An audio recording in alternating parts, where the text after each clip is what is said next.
साल भर आप मेहनत करके उस पर सीख भी लीजिए और अगले साल आपका पूंजी भी डबल। जी, प्रेजेंट में डेली का 900 रुपया खर्च है तीनों भैंस के पीछे। हमने 50 रुपए में खरीदा था, 2000 रुपया खर्च था इसके लिए, 62,000 रुपए में खरीदा था जी। मई में सिर्फ 7 गाय डेट की थी। उसके अलावा गाय में मेडिसिन का खर्च बहुत ज्यादा है, फैट एसएनएफ की बहुत ज्यादा प्रॉब्लम है, बहुत पतला दूध होता है। 30,000 इनकम, उसके बाद सेल प्रतिशत अलग होना चाहिए। और लॉस हम किए हैं लगभग 10 से 15 लाख रुपए का, वो सिर्फ लेबर के वजह से। आसपास खरीदे, 2 टाइम दूध के देख लें, खूंटा पे खरीदे। हमारा भैंसों का 60 जाता है और गाय का 50। दूध और तेल देते हैं पशु भैंसों को अलग से। 350 का दूध बिकेगा आपका और 300 खा जाएगा। ये 10 फीट ऐसे है लंबा और 20 फीट ऐसे है। नमस्कार मित्रों, नई कृषि दर्शन में आपका स्वागत है। और आज मैं पहुंच चुका हूं बिहार के पटना सिटी में, और एक शहर में कैसे डेयरी फार्म चलाया जा रहा है। मात्र जो है 20 बाई 10 का शेड आप देख रहे हैं मेरे पीछे। काफी कम स्पेस में कैसे जो है 5 पशु रख करके इस डेयरी फार्म से अच्छा मुनाफा कमाया जा रहा है। और आज जो है भैया का इनकम जो है महीने का लगभग 30,000 प्लस बचा लेते हैं। क्या इनका फॉर्मूला है डेयरी फार्म चलाने का, किस तरह की गाय और भैंस रखते हैं और कितने रेट का रखते हैं, इनके गाय और भैंसों के दूध देने की क्षमता कितना है, प्रतिदिन इनका दूध का उत्पादन कितना रहता है और किस रेट से दूध जो है सेल करते हैं, किस तरह का इनका खान पान है, सारा कुछ हम आपको इस वीडियो में इस युवा साथी से जानकारी लेंगे। उसके पहले मैं कहूंगा कि यदि आप हमारे चैनल पर नए आए हैं तो कृपया इस चैनल को सब्सक्राइब कर लें, ताकि इस तरह की नई नई जानकारी आपको इस चैनल पर मिलता रहे। तो चलिए हम इस युवा साथी से बातचीत करते हैं। रोहित कुमार शक्ति यादव, शक्ति डेयरी का आपका स्वागत है जी। हमारा डेयरी फार्म पटना सिटी में बिलाई बाग खाजीकला थाना के पीछे। तो कितने सालों से इस डेयरी व्यवसाय से जुड़े हुए हैं सर? जुड़े हुए तो बचपन से ही है। पहले दादाजी करते थे, उसके बाद पिताजी करते थे, उसके बाद हम 2012 से अपने हाथ से कर रहे हैं जी। तो जरूरी नहीं है कि जो दादाजी कर रहे हैं वही व्यवसाय जो है पोता भी करे, दूसरा भी अच्छा लगा। और ये बिजनेस हमको पसंद भी है जी। इनकम भी इसमें अच्छा था, इसीलिए इसी में रहेगा। स्टार्टिंग में डेयरी सेक्टर में आप घर पर बात किए होंगे कि हम भी जो है डेयरी व्यवसाय ही करेंगे, तो घर वाले मना नहीं किया आपको? नहीं। तो शुरुआत में गाय रखे थे या भैंस रखे थे? गाय रहती थी। गाय रखे थे जी। तो गाय, बहुत सारे लोग तो गाय से ही जो है डेयरी फार्म शुरू करते हैं और गाय का ही जो है रखते हैं। और हम आपके पास देख रहे हैं कि जो है गाय के साथ साथ भैंस भी रखे हैं, और भैंस की संख्या ज्यादा है, ऐसा क्यों? वो गाय हमारे पास 2023 में मई में बहुत ज्यादा एक्सपायर कर गई थी लंपी वायरस की वजह से, इसीलिए फिर उसके बाद भैंस लाए जी। और भैंस लाए तो भैंस में भी अच्छा प्रॉफिट है, इसीलिए रखे हुए हैं अभी भैंस का ही। 4 भैंस हमने सेल कर दिया, अभी भी 3 है। तो शुरुआत में क्या क्या समस्याएं आपके साथ आई सर डेयरी सेक्टर में? क्योंकि बहुत सारी समस्याएं डेयरी सेक्टर में आती हैं, और सुने भी होंगे कि बहुत सारी डेयरी खुलती है लेकिन 10 में 8 डेयरी जो है बंद हो जाती है। नॉलेज की वजह से बंद हो जाती है, और हम बचपन से इसी में रहे तो हमारे पास नॉलेज जानकारी थी पशुओं के बारे में अधिक जी, इसलिए टिके रहे अभी तक। तो शुरुआत में क्या क्या ध्यान देना चाहिए सर कि डेयरी व्यवसाय जो है लंबे समय तक चलाया जा सके? ध्यान तो सबसे पहले पशु खरीदने में दीजिए, हम बढ़िया पशु खरीदे, और पशु ही खराब खरीद लेते तो आपको डेयरी तो फेल होना ही होना। किस तरह से शुरुआत करना चाहिए और किस तरह की पशुओं से करना चाहिए? हमारा तो नॉलेज रहा है कि आप बकरी गायों से स्टार्ट करें जी। ढेर ना खरीद कर बकेन गाय खरीदें, 20,000, 25,000, 15,000, 20,000, 30,000 से अंदर की गाय खरीदे, जो आपको लगे कि हाँ अगले के पास वो 60,000 में किन के लाए थे और वो गाय अभी 10 लीटर 8 लीटर दूध कर रही है, हम 30,000 में ले लेते हैं, ताकि वो गाय अपना खर्चा निकालते रहे और साल भर आप मेहनत करके उस पर सीख भी लीजिए और अगले साल आपका पूंजी भी डबल हो जाए जी। तो भैंसों के डेयरी फार्म में बचत है सर कि नुकसान ही नुकसान है? नहीं बचत है ना, भैंसों के डेयरी फार्म में बचत है, इसीलिए तो रखे हुए, नहीं तो हटा देते अब तक। कैसे सर? 8 महीने से रखे हुए हैं हम। कैसे? अभी देख लीजिए कि हमारे पास 3 भैंस है, और तीनों भैंस में भी हमारे पास 28 लीटर मिल्क है, जो कि सब भैंस बकेन हो चुकी है दोनों टाइम मिला करके जी। 28 लीटर मिल्क है तीनों भैंस में, और 28 लीटर का रेट आप जोड़ सकते हैं 60 रुपए से कितना होता है जी। और 6 से ही इसमें 900 रुपये हमारा खर्च है तीनों भैंसों में अभी प्रेजेंट में जी। प्रेजेंट में डेली का 900 रुपया खर्च है तीनों भैंस के पीछे। तो तीनों भैंस की कितना में खरीदे थे? एक भैंस की जानकारी दे दीजिए। ये हमारी परिया है 4 दांत की। 4 दांत की है? जी। मधौल मंडी से हमने 50 रुपए में खरीदा था, 2,000 रुपया खर्च है इसको लाने में जी। भाड़ा वगैरह 52,000 रुपए की ये भैंस है, और 10 से 11 लीटर दूध की थी। अभी भी इसके पास 8 लीटर प्रेजेंट टाइम में दूध है। प्रेग्नेंट हो गई है? प्रेग्नेंट हाँ, कंसीव कर चुकी है, सीमेन ले चुकी है, 2 महीना सीमेन लिए हो गया इसको जी। तो इस सब में भी रिपीट की समस्या होती है सर? की होती है, सीमेन से कंसीव नहीं कर पाती है, इसके लिए प्रॉपर भैंसा का जरूरत पड़ता है जी। जो कि हमारे निकट में है 1-2 जी, तो उसी से कंसीव क्रॉस करवाया है और कंसीव कर चुकी है। और ये भैंस हमने बख्तियारपुर मंडी से 62,000 रुपए में खरीदा था जी। इसके पास 12-13 लीटर मिल्क था पीक टाइम पे, अभी इसके पास 10 लीटर दूध है दोनों टाइम का जी। और 4 महीने की प्रेग्नेंट भी है, 8 महीने इसको लाए हुए हो गया, अभी दूध दे रही है जी। अभी दूध 8 लीटर है इसके पास, और 8 महीने बच्चा दे के हो गया, और 4 महीने की प्रेग्नेंट भी है। और ये भैंस हमने मधौल मंडी से 70,000 रुपए में लाया था जी, जो कि 5-6 महीना लाए हुए हो गया, अभी 3 महीने की प्रेग्नेंट है ये भी, जी, और 11 लीटर इसके पास भी मिल्क है। पीक टाइम पे ये 15 से 16 लीटर तक दूध की है जी।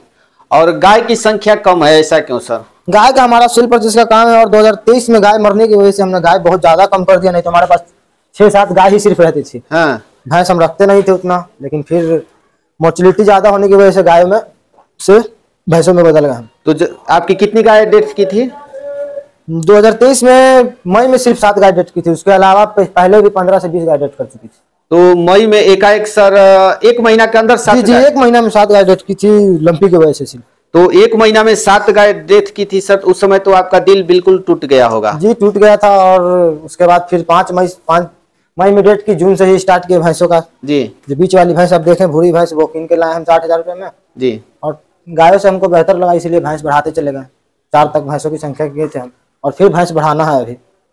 यानी कि आप मानते हैं कि जो है गाय से ज्यादा भैंस में बेनिफिट है। गाय में मेडिसिन का खर्च बहुत ज्यादा जी, और वही तो हमारा गाय का सिर्फ सेल परचेज का काम है, और दूध पे काम हम सिर्फ भैंसों से ही कर रहे हैं डेयरी में। तो प्रतिदिन कितना दूध निकल जाता है सर आपका? दूध अभी हमारा गाय भैंस मिला के 50 लीटर निकल रहा है। 50 लीटर जी। तो ये 50 लीटर का रेशियो हमेशा रहता है या? हाँ, 50 लीटर का हमारे पास कस्टमर है और ये रेशियो हमको बनाए रखना होता है। अगर गाय मान लीजिए कि कोई ड्राई में होती है या दूध कम हो जाता है तो क्या करते हैं? फिर गाय कीन के लाएंगे। अगर गाय दूध बढ़ गया तो फिर होटल में दूध देना पड़ जाता है। 50 लीटर से अगर प्लस होते हैं तो उसको होटल में देना होगा। तो गाय कितने लीटर से कितने लीटर तक रखते हैं अपने पास सर? गाय हम रखना पसंद करते हैं 12-13 लीटर की गाय, 10 से 12 लीटर की गाय। 10 से 12 लीटर? जी जी जी जी। उसका दूध बहुत आसानी से बिक जाता है और लोग पसंद करते हैं उसका दूध। और 50 रुपए लीटर अगर आप गाय का दूध बेच रहे हैं तो 12 लीटर भी कर रही है तो 600 रुपए की दूध कर रही है। जी जी।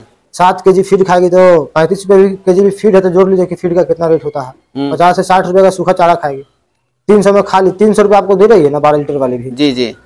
और 20 लीटर वाली गाय आप लाएंगे, आपका दूध बिकेगा 30 रुपए, होटल वाले 30 रुपए किलो लेगा, डेयरी वाले 30 रुपए किलो लेते हैं दूध। तो बात आप जोड़ लीजिए कि उतना ही पड़ता है। तो खाने पीने में भी तो सर अगर मान लीजिए कि ये 2 गाय रखे हैं जी, 2 गाय अगर 25 लीटर वाली एक ही गाय रखे रहिएगा तो उसका तो फीड कॉस्ट जो है कम पड़ेगा इन दोनों से। फीड कॉस्ट कम पड़ेगा, मिल्क का रेट भी तो कम मिल जाएगा हमको। वो दूध पसंद नहीं करेंगे हमारे कस्टमर।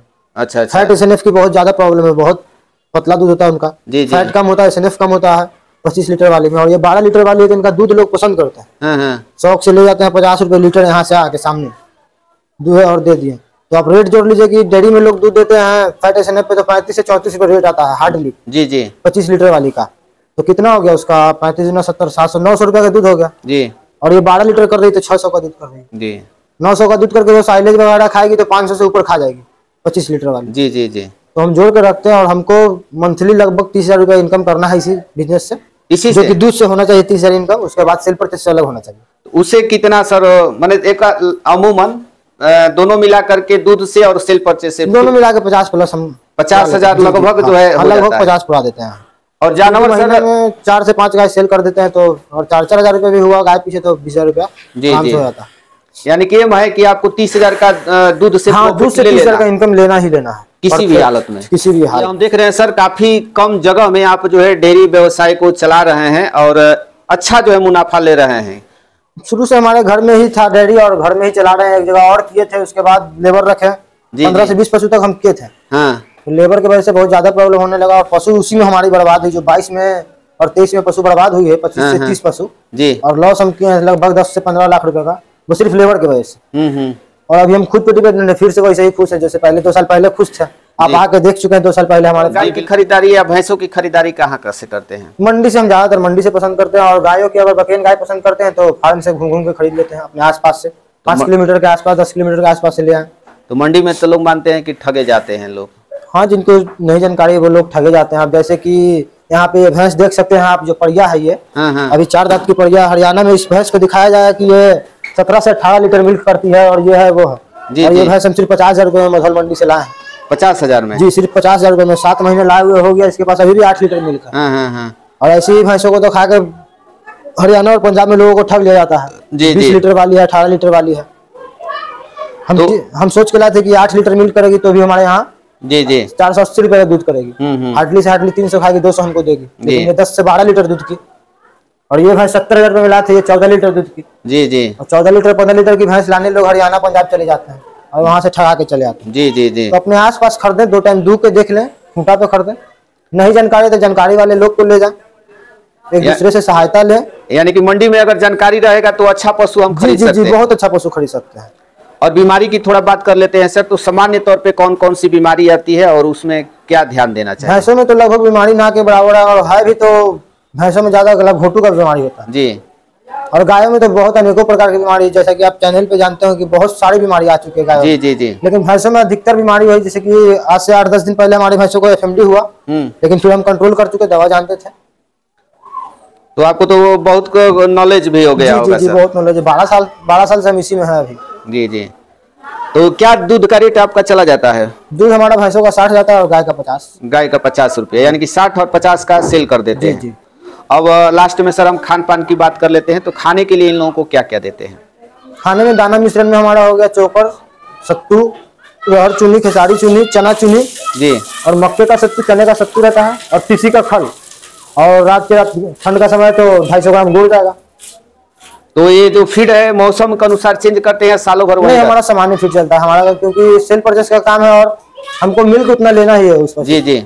इसीलिए हमारा फीड सामान्य चलता है, और सामान्य फीड चलाने की वजह से पशुओं में रोग कम आते हैं। जी जी। फीड आप चेंज करते हैं तो उनका डाइजेस्टिव सिस्टम बिगड़ जाता है। जी। तो कितना केजी देते हैं सर एक पशु को? हम 10 केजी वाली को 7 केजी फीड। हाँ। भैंसों को? भैंस और गाय दोनों को 7 केजी। हाँ, फीड और कुट्टी सब लगभग सेम चलता है दोनों को। मिनरल भी देते हैं? मिनरल एग्रीमिन 40 यूज करते हैं हम, चिलेटेड 100 ग्राम प्रति पशु। और कैल्शियम की पूर्ति कैसे करते हैं? कैल्शियम की पूर्ति गुड़ से करते हैं। कैल्शियम ऊपर से नहीं देते? जी नहीं, गुड़ और तेल देते हैं पशु भैंसों को अलग से। तो कितने दिन तक देते हैं? 3-4 दिन पे 200 ग्राम गुड़ और 200 ग्राम तेल दे देते हैं। क्या बेनिफिट होता है सर गुड़ और तेल से? गुड़ और तेल से इनका फैट ऐसे बना रहता है, बॉडी पे शाइनिंग बना रहता है। जैसे कि आप देख सकते हैं कि 8 दिन पहले एफएमडी हुआ, लेकिन फिर भी लाइट इसका बॉडी का बहुत बढ़िया है। वो गुड़ तेल का ही कमाल है और फीड बढ़िया होने का कमाल है। और हम देख रहे हैं सर आप नमक भी वहाँ रखे हुए हैं। जी, नमक यूज करते हैं 50 ग्राम प्रति पशु। तो नमक देना कितना इम्पोर्टेंट है सर? नमक देने से एक तो उनका डाइजेस्टिव सिस्टम भी सही रहता है, उसके बाद टिक्स नहीं होता है। जी जी। टिक्स का जो प्रॉब्लम है वो नमक से भी दूर होता है। आप नमक अगर यूज करते हैं, नमक और गुड़, तो टिक्स आपके पशु को नहीं होते। जी जी। ये भी एक टिक्स का इलाज है जिसको मुकना कहते हैं लोग। अगर नए युवा इस क्षेत्र में आना चाहते हैं सर, तो उनके लिए क्या आप संदेश देना चाहते हैं? कैसे शुरुआत करें? शुरुआत जैसा कि हम बोल चुके हैं कि आप बकेन गायों से स्टार्ट करें या बकेन भैंसों से स्टार्ट करें। जी जी। और जब भी स्टार्ट करते हैं एक गाय और एक भैंस से स्टार्ट करें, आपको बहुत मजा आएगा इस काम को करने में। और जानकारी लेके करें, और आपके पास बैकअप है तो धेन पशु से स्टार्ट करें। और बैकअप नहीं है, कम पूंजी वाले लोग हैं जो, जैसे कि कुछ लोग हैं जिनके पास 1 लाख रुपया और वो स्टार्ट करना चाहते हैं, तो आप 2-3 बाखड़ी गाय ले लें, बकेन गाय, जिसके पास 10 लीटर 11 लीटर दोनों टाइम का दूध हो। उन गायों से आप स्टार्ट करें और दूध को कोशिश करके रिटेल हम करें। जी जी, क्योंकि अच्छा रेट अच्छा मिलेगा। रेट अगर आपको दूध का अच्छा मिलता है तो आप अच्छा कमाते हैं जी। और आप डेयरी में दूध देते हैं, 35 रुपए लीटर दूध बेचते हैं, 10 लीटर वाली गाय के पीछे 350 का दूध बिकेगा आपका, और 300 खा जाएगी। जी जी। 50 रुपए बचा के आप क्या करेगा? मेरे पास 10 लीटर वाली, हम 500 का दूध बेच रहे हैं, 300 खा रहे, फिर भी 200 बच रहा है। रिटेल करने से ये प्रॉफिट है कि 150 हमारा बढ़ जा रहा है सिर्फ डेयरी और कस्टमर के मामले में। जी। मेहनत कितना है सर वो बता दीजिए, मेहनत है या नहीं है? मेहनत तो बहुत है। मेहनत अगर नहीं करते हैं तो आपको फल भी नहीं मिलेगा। जी जी। मेहनत से पीछे भागे तो आपको फल भी नहीं मिलेगा। मेहनत कीजिएगा तभी फल पाइएगा। मेहनत इसमें 24x7 है, आप लगे रहिए। हमारा तो घर में हम दिन रात इन्हीं के साथ बिताते हैं। जी जी। और इन्हीं के साथ रहना, ध्यान देना है, कौन खा रही है, कौन पागुर कर रही है, कौन बैठी है या नहीं बैठी है जी, किसका गोबर कैसा है, किसका पेशाब कैसा है। हम देख रहे हैं सर नाद नहीं बनाए तो कैसे इन लोगों को खिलाते हैं पिलाते? ये प्लास्टिक का ड्रम में खिलाते हैं। इसी में एक ड्रम को काट के 2 नाद बन जाता है। अच्छा अच्छा। जगह भी नहीं छकती है इससे ज्यादा। तो क्या रेट का ड्रम? 800 रुपए का ड्रम आता है, जिसमें दो नाद हमारा तैयार हो जाता है। मतलब 2 नाद तैयार हो जाता है 800 रुपए के ड्रम में। रेडीमेड है, अगर जरूरत पड़े तो वहाँ से खाली गाय तो हटा दीजिए। जी हटा दीजिए, जानवर को बैठने में भी आराम होगा। क्या शेड का लंबाई चौड़ाई होगा सर? इतने में 5 पशु रखे? 10 बाई 20 में है 5 पशु। 10 बाई 20 जैसे यहाँ से यहाँ तक? वहाँ नहीं, यहाँ तक। ये 10 फीट ऐसे है लंबा और 20 फीट ऐसे है। अच्छा, 20 जिसमें 5 पशु बंधे हुए हैं। रहना तो इनको इधर ही है, लेकिन काम इधर हम निकालते हैं। जी जी। तो चलिए 2 रूम मान के चलिए कि 2 रूम में है ये 5 पशु। अब बहुत सारे लोग तो स्टार्टिंग में ही लाखों रुपया का सीट बना लेते हैं। कोई जरूरत नहीं उतना खर्च करने का। पहले पशु बढ़ाए, उसके बाद जगह बढ़ाए। जी जी। पशु बढ़ा लीजिएगा, इनकम बढ़ेगा, आप अपने आप बना लीजिएगा। और पैसे पहले सेट में पैसा फंसा दीजिए, उसके बाद पशु में कंप्रोमाइज कर रहे हैं तो फिर तो लॉस होना ही होना। जी जी। तो चलिए, इतनी महत्वपूर्ण जानकारी हमारे दर्शकों के साथ साझा की है सर, इसके लिए आपको बहुत बहुत धन्यवाद। धन्यवाद आपके सब्सक्राइबर को भी। चैनल को लाइक करें, सब्सक्राइब करें।